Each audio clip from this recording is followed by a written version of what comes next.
আজ থেকে 4 বছর আগে আমি শখের বসে রিমোট কন্ট্রোল প্লেনের কাজ শুরু করি।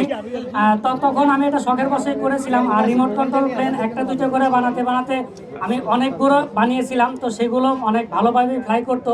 তো তখন থেকে আমার মনে হইতো যে আসলে আমার মনে হয় এই বিমানের প্রতি এক্সপিরিয়েন্সটা আমার ভালোই হবে আমি যদি এটা নিয়ে গবেষণা করি। তো তখন আমার মনে চায় যে আমি একটা আল্ট্রালাইট তৈরি করি যেটা দিয়ে আমি উঠতে পারবো। তো সেখান থেকে আজ থেকে 2 বছর আগে আমি এই বিমানটা বানানোর কাজ শুরু করি। গত 1 বছরে একটা বানিয়েছিলাম, সেটা পারফেক্ট না হওয়ার কারণে সেটা আমি বাদ দিয়ে দিই। তারপর লাস্ট 1 বছরে আমি এই বিমানটা তৈরি করি এবং এটাতে অনেক পরিশ্রম, অনেক মেহনত এবং অনেক ক্যালকুলেশন করতে হয়েছে। অবশেষে আল্লাহর রহমতে এটির ওয়েট ব্যালেন্স এবং সব কিছু সঠিকভাবে হওয়ার কারণে এটাকে আমি টেক আপ করতে পেরেছি। আর বিশেষ করে এটাকে আমি কখনোই বেশি উপরে ওঠানোর চেষ্টা করিনি, সেটা আমার সেফটির জন্য মিনিমাম 40-50 ফিট উঠিয়েছি, যেটা অনেক সুন্দরভাবে আমি ব্যালেন্স এবং টেক অফ এবং ল্যান্ডিং করি আপনাদেরকে দেখিয়েছি। আচ্ছা জুলহাস, আরেকটা প্রশ্ন, সেটা হচ্ছে যে এর আগে যখন আমরা আসলাম, এর আগে ফ্লাইটে যখন হলো, তখন কিন্তু জুলহাসকে ওইভাবে কেউ চিনতো না, তাই না? তারপরে কিন্তু গণমাধ্যমে বিভিন্ন মিডিয়াতে নিউজ হওয়ার পরে জুলহাস কিন্তু এখন সারা বিশ্বেই কিন্তু জুলহাসকে চিনে। তো এখন তোমার অনুভূতিটা কি? বলো, মিডিয়ারে কি যোগ্যতা দাও? তো আমি দীর্ঘ 4 বছর পরিশ্রম করেছি, তখন কেউই আমাকে চিনতো না। তো এখন আল্লাহর রহমতে সবাই আমাকে চিনে। এর পিছনে মেহনত আছে সবচেয়ে বেশি মিডিয়ার, যারা আমার এই খবরটি সবার মাধ্যমে প্রচার করেছে। আসলে মিডিয়া চাইলে অনেক কিছুই পারে, আপনারা সবাই তাদেরকে সাপোর্ট করবেন, কারণ তাদের দ্বারাই একটা কিছু সম্ভব। যেমন আমি অনেকের ধারে গিয়েছি, অনেককে বলেছি, আমি অনেক কাজ করেছি, আমি কিন্তু ওই রকমভাবে প্রশাসনিক কোনো সফলতা পাইনি, কিংবা আমি এটা নিজে নিজে প্রচার করতে পারিনি। তো মিডিয়ার মাধ্যমে কিছুদিন আগেই এটা সবার কাছে প্রচার হয়। আর বিশেষ করে আমি যখন এটা কেউ জানতো না, তখন আমাকে কেউ চিনতো না। আর এখন আল্লাহর রহমতে সবাই আমাকে চিনে।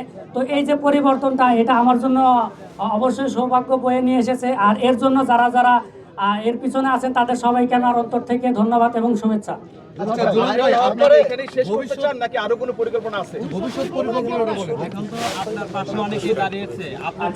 আমি এটা কেবলমাত্র শুরু করেছি, তবে আমার শুরুর উদ্দেশ্যটা হচ্ছে গবেষণা করা, জ্ঞান অর্জন করা, ভালো কিছু তৈরি করা।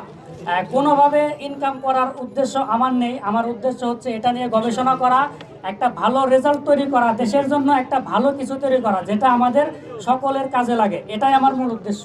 আচ্ছা, ভাইরাল হওয়ার পর অনেকেই যোগাযোগ করেছে, তারা আসলে কি আশ্বস্ত করেছে? মানে যেমন ইউএস বাংলা এয়ারলাইন্স, তারপরে আরো অনেকেই যোগাযোগ করেছে, আসলে তারা কি ইউএস বাংলা কি বলেছে বলেন? তো সর্বপ্রথম আমাকে আমাদের জেলা প্রশাসক ডিসি স্যার মোহাম্মদ মানোয়ার মোল্লা ওনা এসেছিলেন, আমাকে উৎসাহ দিয়ে গেছেন এবং পুরস্কার স্বরূপ 30,000 টাকা দিয়ে গেছেন। আর বলে গেছেন যে তুমি চালিয়ে যাও, আমরা তোমার সাথে আসি।